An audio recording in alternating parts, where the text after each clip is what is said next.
একটা মোদি হাওয়া গোটা দেশ জুড়ে চলছে এবং এই রাজ্যে এই শহরও তার বাইরে নয়। তোমাদের কি? আমি এগ্রি করি না। প্রো বিজেপির আমরা এগ্রি করছি না, আমরা এগ্রি করছি না। কলকাতা 50% বেশি অবাঙালি ভোটার হোক না, এর আগেও তো হয়েছে, 98 দেখেছি, 99 দেখেছি, পঞ্চায়েত দেখেছি, পৌরসভা দেখেছি, আমরা এটা এগ্রি করছি না। কিন্তু এই যে ধরো সমীক্ষা, আমি সমীক্ষায় বিশ্বাস করতে বলছি না, কিন্তু 11% ভোট বেড়েছে। বিজেপি এর আগেও 13% ভোট পেয়েছে পশ্চিমবাংলায়, এটা নাথিং নিউ। 91, হ্যাঁ 13% ভোট পেয়েছিল। সুতরাং স্বাভাবিকভাবে বিজেপি এই রাজ্যে 10-11% ভোট পেতেই পারে, এটা কোনো বড় ব্যাপার নয়। তবে আমার ধারণা এই এত শতাংশ ভোট তারা পাবে না, এটা আমার বিশ্বাস। হোয়াটসঅ্যাপে একটা খুব রসিকতা ঘুরছে যে বঙ্গের রাজনীতিতে একটা নতুন আনাজের আবির্ভাব হয়েছে, যেটা হচ্ছে কুমড়ো। বাইরেটা সবুজ, ভেতরটা গেরুয়া। আপনি বলছেন এরকম অনেক কুমড়ো রয়েছে, তরমুজ এখন অপ্রাসঙ্গিক। আমি আবার বলছি যে তুমি একটু অপেক্ষা করো, শুধু অপেক্ষা করে দেখো। কারণ আবার বলছি, তৃণমূল কংগ্রেসকে বলতে হবে যে তারা সিপিএম বিরোধিতা করবে না বিজেপি বিরোধিতা করবে। তৃণমূল কংগ্রেস বা দলের ক্ষেত্রে, যেহেতু তুমি দলের নেতা, অনুব্রত রাসফালন এক্ষেত্রে পার্টি কেন ভূমিকা নেয় না? আমি আবার বলছি, পুলিশকে আক্রমণ, আবার তোমায় বলি, এই যে তোমায় বলি, এই যে কথাটা আমি বলি যে অনুব্রত রাসফালন নিয়ে আমার সমান তোমার বিরুদ্ধেও একটা বক্তব্য। কিরকম বলো? ছিলাম ধরো, তুমি নিশ্চয়ই দেখেছো যে 1977 সালে সিপিএম যেদিন ক্ষমতায় এলো, সারা বাংলা জুড়ে ওরা লিখলো যে মাতৃভাষা মাতৃদুগ্ধ। ঠিক কথা। কিন্তু সেই যে লাইনে বলা আছে মাতৃভাষা মাতৃদুগ্ধ, তার পাশে কমা দিয়ে লেখা আছে ইংরাজি ভাবের ভাষা নয় কাজের ভাষা। এই শব্দটা কিন্তু বললো না।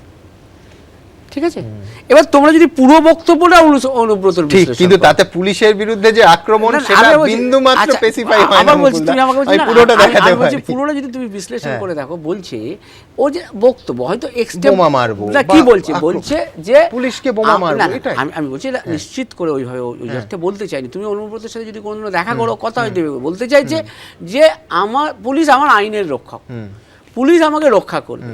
অর্থাৎ স্বাভাবিকভাবেই যদি তারা আমাকে রক্ষক না হয়ে আমাকে কেউ আক্রমণ করে, তাহলে আমি মানে তার বিরুদ্ধে কিন্তু প্রতি আক্রমণ তোমার ভাষায় বলে কি কোনো মিডিয়া সেটা দেখাতে পারতো না। তুমি বলছো যে পুলিশকে বোমা মারবো, বাড়ি ভেঙে দেব। আমি আবার বলছি হলো তো বলারই, কিন্তু ওই জায়গায় দাঁড়িয়ে ও কিন্তু ওইভাবে কিন্তু ও করতে চায় না।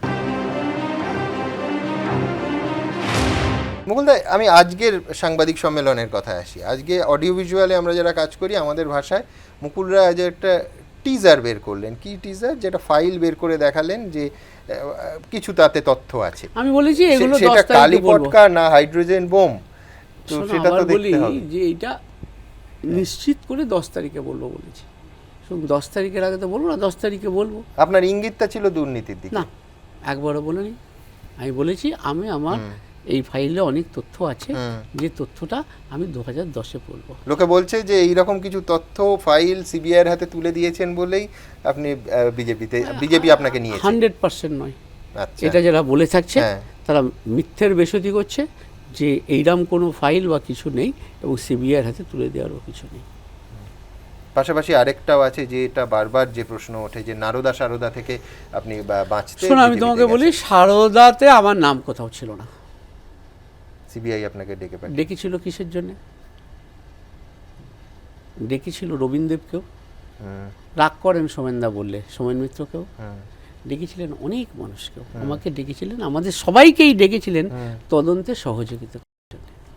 তদন্তে সহযোগিতা করার পর, তদন্তের সাথে আলাপ আলোচনার পর 8 ঘন্টা যে কথাবার্তা বলার পরও একটা চার্জশিটও কিন্তু মুকুল রায়ের নামটা নেই। আমি দুটো কথা বলবো। একটা হচ্ছে সবাইকেই ডাকার সময় কিন্তু সহযোগিতা করার জন্য ডাকে, এমনকি সাক্ষী হিসেবে বা এ করার জন্য ডাকে। আর 2 হচ্ছে যে ফাইনাল চার্জশিট তো সারদা এখনো হয়নি। 8টা চার্জশিট হয়ে গেছে।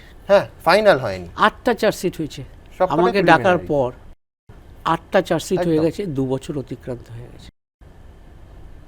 সুতরাং আমি অত্যন্ত দায়িত্বের সাথে বলতে পারি, সেদিনকেও যা বলেছিলাম আজও বলেছিলাম, কোনো অনৈতিক কাজ আমি করিনি। এবিপি আনন্দ, এগিয়ে থাকে, এগিয়ে রাখে।